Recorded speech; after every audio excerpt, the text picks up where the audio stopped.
खट्टा खाने वाली चुड़ैल। रात को अचानक राधिका मौसी को किचन से कुछ गिरने की आवाज आई।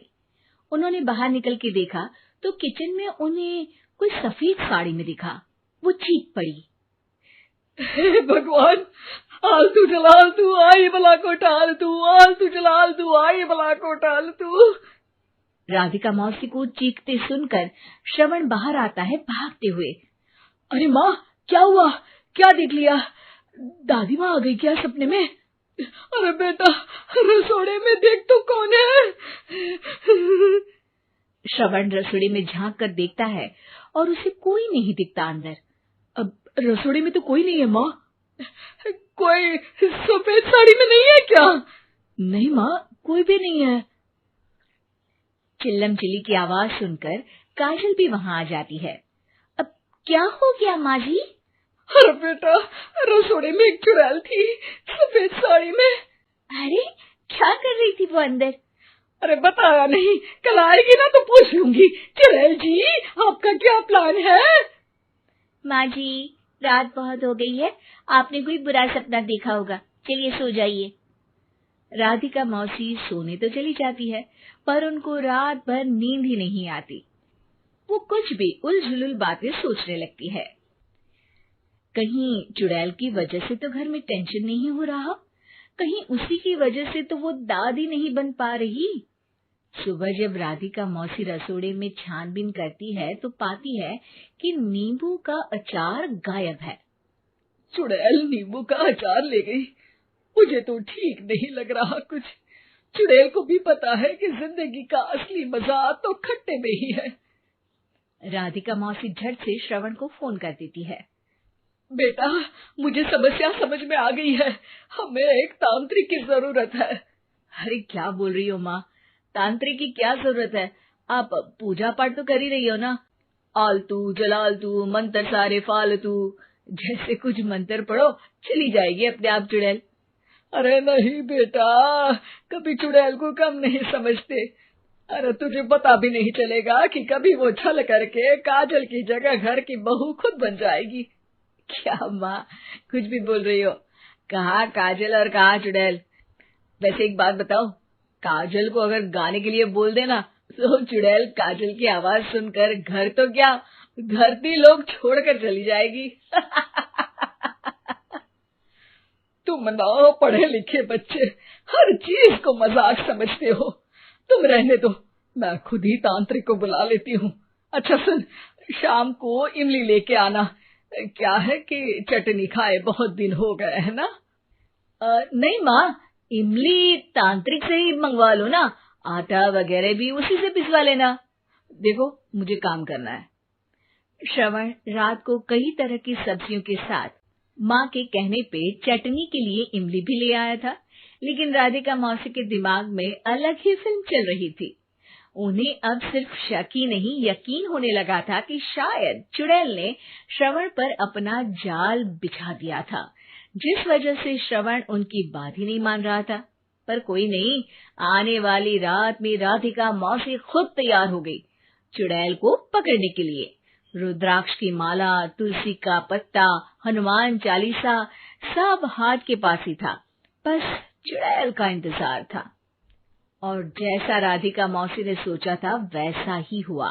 वो चुड़ैल उस रात भी आई, पर वो राधिका मौसी से तेज निकली और राधिका मौसी के उससे पकड़ने के पहले ही वो भाग खड़ी हुई।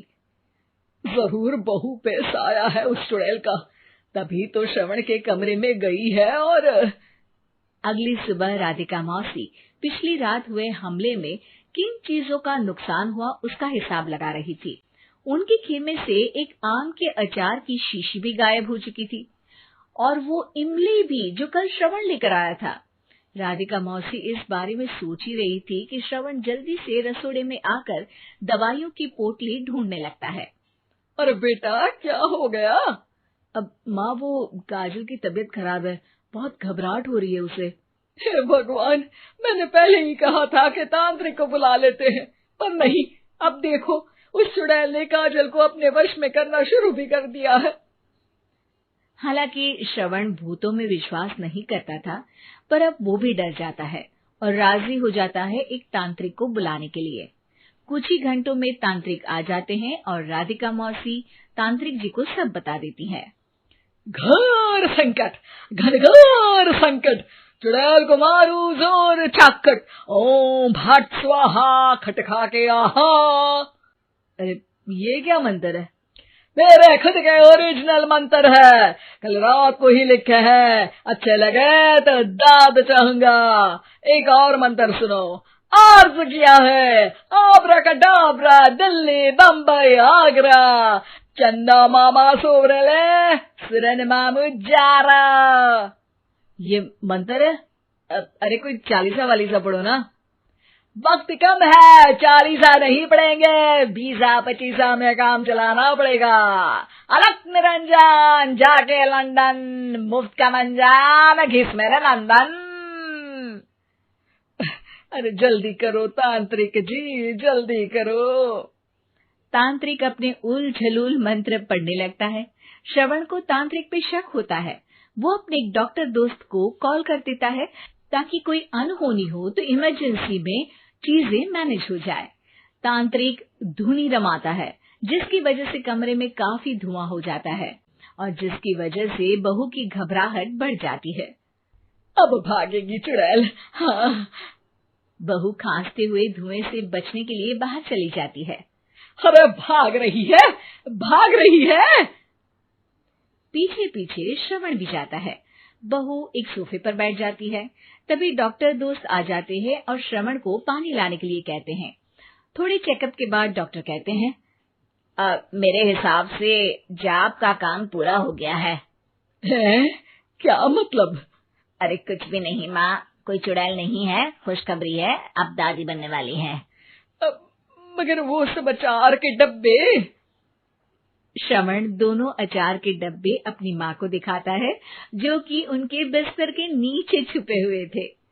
आपने सही बोला था माँ, वो चुड़ैल काजल ही थी जो खट्टा खा रही थी। हमें कल ही पता चला, पर हमने आपको ये तांत्रिक वाला काम करने दिया ताकि आपको भरोसा हो जाए कि भूत वगैरह कुछ होता ही नहीं। अच्छा अच्छा, ये तो बड़ी खुशी की बात है। पर बेटा मुझे एक झाड़ू तो ला दे। क्यों माँ? ये तांत्रिक का भूत उतारती हूँ मैं। अब तांत्रिक राधा मौसी के डर से घर से भाग निकलता है और राधा मौसी उसके पीछे भागती है। अरे संकट ये घनघोर है, तांत्रिक मुआ चोर है। दोस्तों, हमें उम्मीद है कि आपको हमारी ये कहानी पसंद आई होगी। कृपया हमारे चैनल को सब्सक्राइब करें और सभी अपडेट्स के लिए बेल आइकन जरूर दबाएं। और हाँ, वीडियो लाइक और शेयर करना मत भूलिएगा। Bye bye.